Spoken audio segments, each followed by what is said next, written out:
Bucks can close it out Tuesday night in Milwaukee. Here's Devin Booker after his second straight 40-point finals game. We came out and did what, we intended to do, get off to a great start. And, we let it go. They stayed resilient and they kept playing through. So, tough loss for us. Well, Devin, you've talked about what you've learned in the playoffs is that it's a series, that it's not just one game. So just speak to that mindset of going back to Milwaukee, knowing you get that one, you'll be back here for a Game 7. One at a time. Our focus is the Milwaukee right now. That's how you have to do these series, one game at a time. And, that's it. Dave, here in the front. Look, I wanted to ask you about the play. You guys are down one. You're coming down the court. You pick up your dribble around the foul line, and then Drew comes in. Just what were you seeing on the court in that moment? And when you kind of had a little bit of a transition opportunity, what were you seeing as you surveyed the court? I was just trying to score the ball. He was behind me. I turned, and he was right there. Over on the right side. Go ahead. Hey, Devin. Obviously you had a great night, but it seemed like a lot of times that there was a lot of isolation. There wasn't a ton of ball movement. I know you talk about 0.5, and there weren't many of those possessions. Did you think things got, and maybe this for Chris too, that things were just too isolated and stagnant on offense for too long during the night?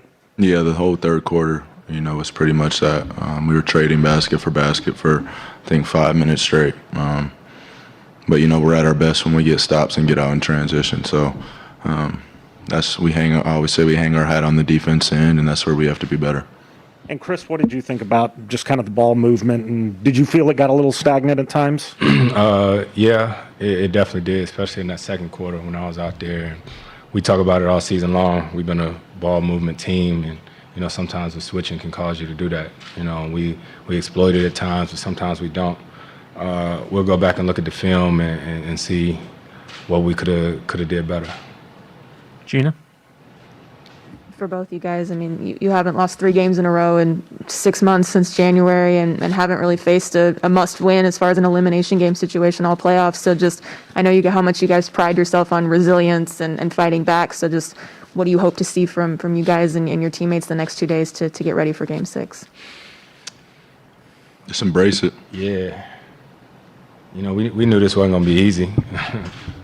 We didn't expect it to be, and it's hard. Coach said it all year long. Everything we want's on the other side of hard, and it don't get no harder than this. So we got to regroup, learn from this game, but it's over. We got to get ready for Game 6. Anthony? Chris, from your perspective, what happened in that second quarter, and do you feel like that's where you guys lost the game? It's a 48-minute game. I'll go back and look at it and see, but we got to play the way we started off the game. We got to put a full game together like that, especially going there. And we got to win a game in Milwaukee. So that's all that matters right now. Palmer, to you on Zoom. I'm going to go to Greg Moore with the Arizona Republic.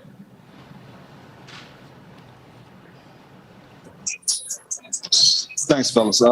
This is obviously a really tough loss. Devin, how frustrated are you for Chris right now? Next question, please. Dwayne, over on the right side.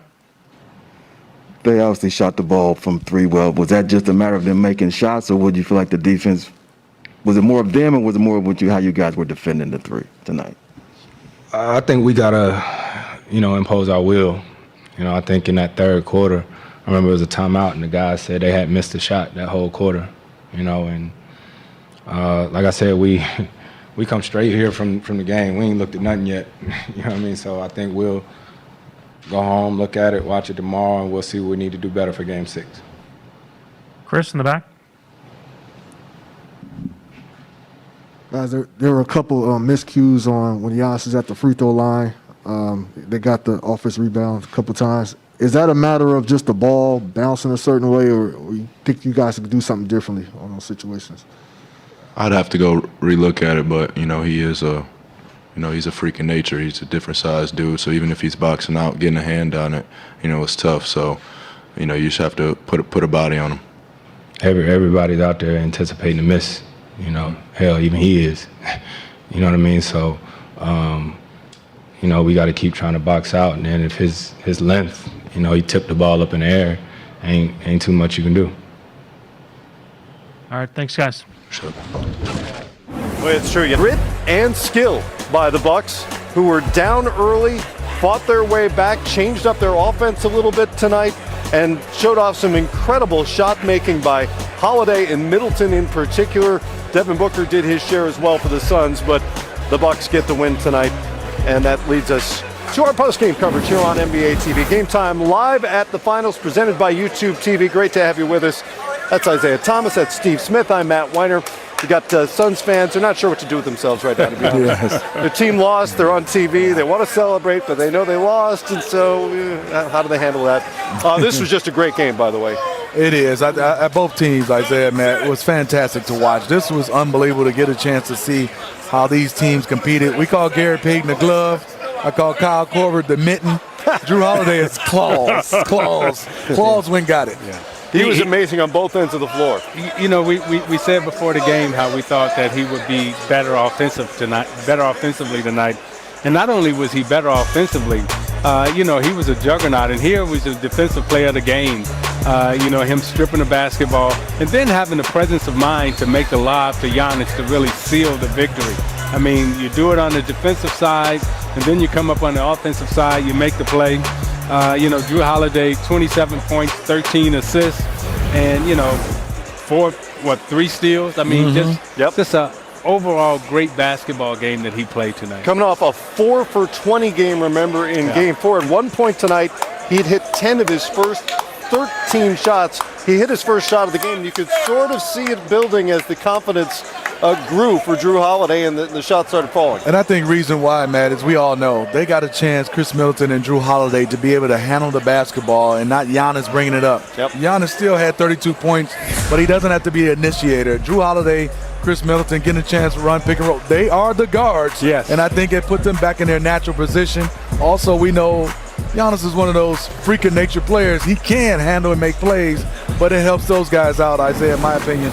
They get to handle the basketball. They're not ball watching. Without a doubt. Not only do they get to handle the basketball, but it puts them in an offensive rhythm. And as you pointed out earlier, you know, with Middleton playing in the mid-range and Holiday being able to post up, those guys can come off, they can get into their comfort zone, and they can make shots. It was pretty apparent from the start that this was going to be the plan for Milwaukee, with Holiday and Middleton handling the ball more early in offense. And Giannis' shots really a result of whatever happened in the offensive flow. Yeah, and I thought, you know, a couple of games ago we talked about how they need to get Giannis into the mid-post. And as opposed to having him penetrate the basketball from the perimeter, you can also penetrate the basketball on the pass inside the post. And this is what they've been doing for Giannis in terms of getting him into the mid-range, letting him play closer to the basket, letting him dominate. And then when he gets closer to the basket, Ayton is backing up, giving him space. And consequently, you know, with his guard skills and his dribbling skills, he can get downhill and get to the basket. Well, both teams have tightened up their rotations. Both played only 8 tonight for the Bucks, almost 7